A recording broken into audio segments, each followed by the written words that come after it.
Cabinet Controversy by Christopher Hill. George Washington was elected the first president due to his military expertise and his political views.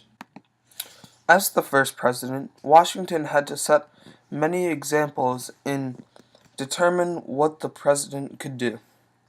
One of these that he had to set was the cabinet. Many people thought that the cabinet would just help back Washington, but Washington believed that it was worth more. He believed that they should help advise him. His three advisors were Thomas Jefferson, Henry Knox, and Alexander Hamilton. Each of the three had very different backgrounds and personalities. Jefferson was an anti-Federalist, while Hamilton was a Federalist, and Knox was a hardcore Army general. This led to many difficulties in the cabinet. Another part of Washington's cabinet that was so controversial was that two of the three members had almost completely different views on almost every issue.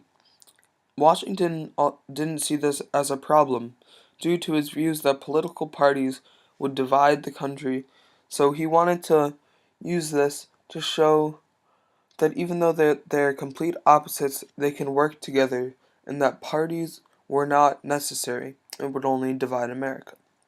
Washington believed it would start slow, and slowly build up until full-on division, but Washington thought that Jefferson and Hamilton could meld the cracks back together by uniting the two parties under him.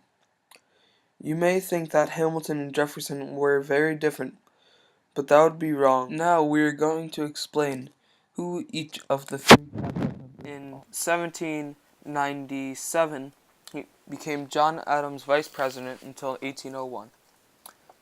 Following that, in 1801 to 1809, he was the third U.S. president. He died on July 4th, 1826, to unknown causes. He was one of the founding fathers of the United States and was born in Virginia. He was the writer of the Declaration of Independence, and he graduated from William and Mary. Henry Knox was born on July 25th, 1750. He was born and raised in Boston. He joined the Army in 1775 at the age of 25. While he was in the Army, he befriended George Washington, later became Chief Officer of the Continental Army. After that, was appointed Secretary of War by George Washington, and was tasked with dealing with Indian affairs in westward America. Alexander Hamilton was born to James A. Hamilton and Rachel F. Buck. He graduated from King's College, now Columbia College. He was also a strong supporter of the U.S. Bank and believed the Articles of Confederation were extremely weak and flawed, so he created the Constitution. Hamilton died with a duel with Burr, as Burr shot him. Hamilton was a Federalist, while Jefferson was an anti-Federalist, and Hamilton believed in weak state governments. Hamilton believed in the principle of implied power, while Jefferson thought everything not stated in the Constitution should be up to the states. Hamilton thought senators should serve for life and be among the social elite, while Jefferson thought they should serve short terms and could be any regular person.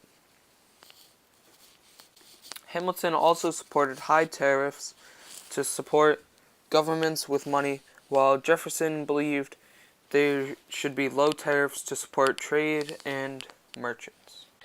Thank you for watching. I hope you enjoyed.